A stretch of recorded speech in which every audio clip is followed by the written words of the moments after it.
आता पाहूया सत्ताधारी आणि विरोधकांमध्ये काय टीका-टिप्पणी सुरू आहे त्या संदर्भातल्या टॉप 9 बातम्या। सभागृहात काँग्रेस खासदार अभिषेक मनु सिंघवींच्या बाकाखालून नोटांचं बंडल। सभागृहाच्या तपासणी दरम्यान कॅश सापडल्याचा दावा। चौकशी सुरू असल्याची सभापतींची माहिती। पैशांचं बंडल सापडल्याचा आरोप हास्यास्पद। हे पैसे माझे नाहीत। राज्यसभेत जाताना माझ्याकडे फक्त 500 रुपये होते। काँग्रेस खासदार मनु सिंघवींनी आरोप फेटाळले। किसी की सीट में कुछ छोड़ दे, इसका मतलब है कि 24 घंटे सीट में या तो तार लगा दीजिए या सीट में बांध के बैठिए। हर चीज में राजनीति करना, हर चीज में आक्षेप प्रत्यारोप आरोप करना, मैं समझता हूं हमारे पूरे सिस्टम को नीचे दिखाता है। अदानी मुद्द्यावरून आज पुन्हा सत्ताधारी आणि विरोधकांमध्ये गदारोळ। लोकसभेचं कामकाज एका मिनिटात स्थगित।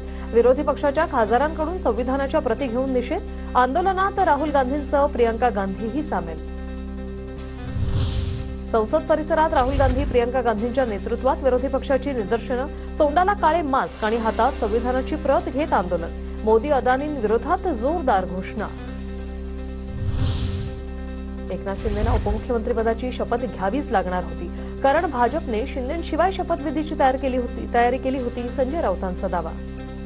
शिंदे उपमुख्यमंत्रीपदाची शपथ घेतीलच। होय, शेवटी त्यांनी घेतली का? घेतली पण त्यांना घ्यावीच लागली, नाहीतर त्यांच्याशिवाय शपथविधी सोहळा पार पाडण्याची तयारी भाजपनं केली होती। ठाकरे गटाला संजय राऊतांपासून धोका। राऊतांमुळे आमच्यावर ही वेळ आली असं ठाकरे गटाचे नेते सांगतात। शंभूराज देसाईंची माहिती। संजय राऊतांपासून उबाटाला खूप मोठा धोका आहे। इकडचे उबाटातले सुद्धा लोक सांगतात खासगीमध्ये की ह्यांच्या बोलण्यामुळे, ह्यांच्या वागण्यामुळे राऊतांच्या दुर्दैवानं उबाटाची ही वेळ आलेली आहे।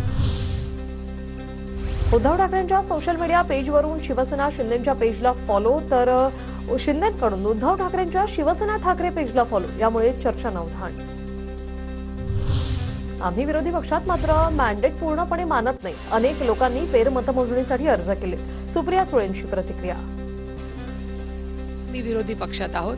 आम्ही तो मॅन्डेट फार खुशीने नाही, कारण का अनेक ठिकाणी असंही झालेलं आहे कॅन्डिडेट्समध्ये की मतदानामध्ये काही गॅप्स आहेत।